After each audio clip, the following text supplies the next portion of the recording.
आज भारतीय नौसेना को एक नया सर्वे शिप मिलने जा रहा है। ये सर्वे शिप विशाखापट्टनम में नेवी को सौंपा जाएगा। इस शिप का नाम निर्देशक है।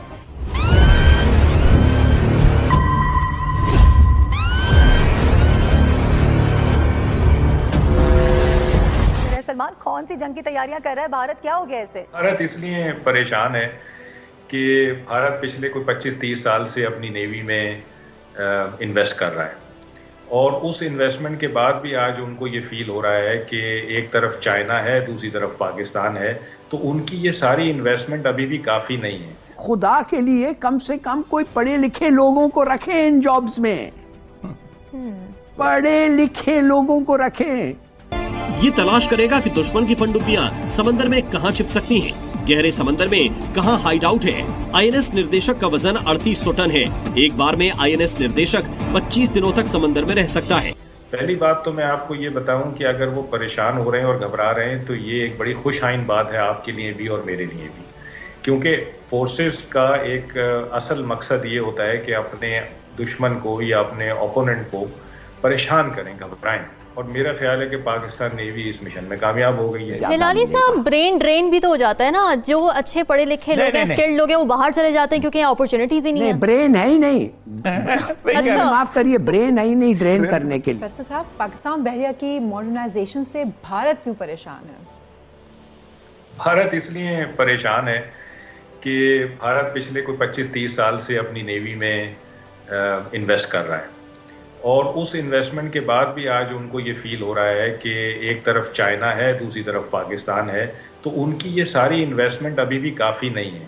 पहली बात तो मैं आपको ये बताऊं कि अगर वो परेशान हो रहे हैं और घबरा रहे हैं तो ये एक बड़ी खुशआइन बात है आपके लिए भी और मेरे लिए भी, क्योंकि फोर्सेस का एक असल मकसद ये होता है कि अपने दुश्मन को या अपने ओपोनेंट को परेशान करें, घबराएं। और मेरा ख्याल है कि पाकिस्तान नेवी इस मिशन में कामयाब हो गई है। पहली बात तो ये।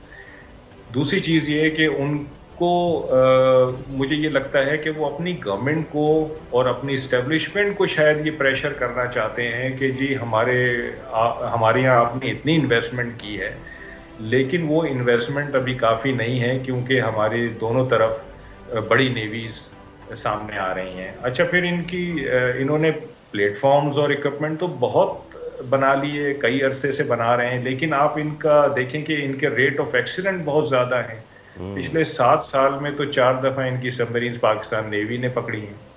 तो जो क्वालिटी ऑफ ट्रेनिंग है, जो क्वालिटी ऑफ मैन पावर है, उस का भी एक इनको खौफ है कि ठीक है इक्विपमेंट और प्लेटफॉर्म हमारे पास आ गया है, लेकिन हम उस पाए की ट्रेनिंग और क्वालिटी ऑफ ह्यूमन रिसोर्स जो है वो प्रोड्यूस नहीं कर सके जो इन प्लेटफॉर्म को ऑप्टिमली यूज़ करें, यानी इनका बेस्ट यूटिलाइजेशन कर सकें। तो अब ये सब चीज़ें मिलके उनकी घबराहट में इजाफा कर रहे हैं। फैसल साहब, आपने बड़ा राइटली पॉइंट आउट किया और जिसमें जो सबसे मेमोरेबल इवेंट था वो था जब ऑपरेशन स्विफ्ट रिटॉर्ट के गालबन बिल्कुल अगले ही दिन न्यूक्लियर सबमरीन डिटेक्ट हो जाना। मैं चाहूँगा as a soldier, as an expert, आप ज़रा बताइए दुनिया को कि अगर किसी की न्यूक्लियर टेक्नोलॉजी पकड़ी जाए, न्यूक्लियर सबमरीन पकड़ी जाए, वो कितनी बड़ी हजीमत होती है। देखिए, न्यूक्लियर सबमरीन जो है ना एक बहुत ही कीमती असासा होता है और ये जंग के आखिरी दिनों में यूज़ करने के लिए होता है।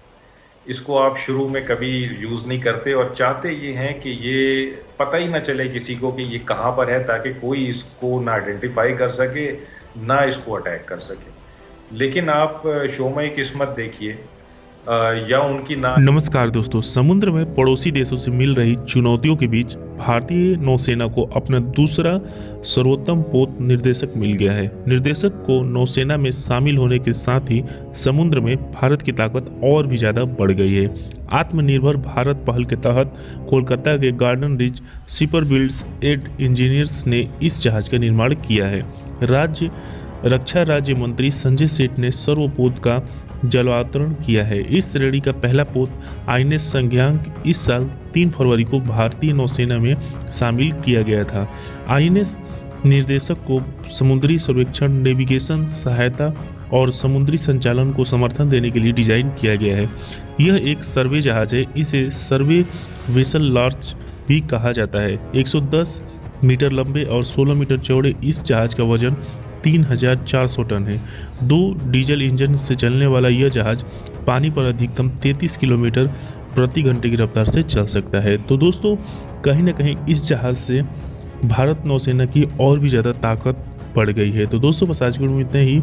अगर आपको वीडियो अच्छी लगी तो वीडियो को लाइक और चैनल को भी सब्सक्राइब कर लीजिएगा, क्योंकि हम आपके लिए ऐसे ही वीडियो डेली लेके आते रहते हैं।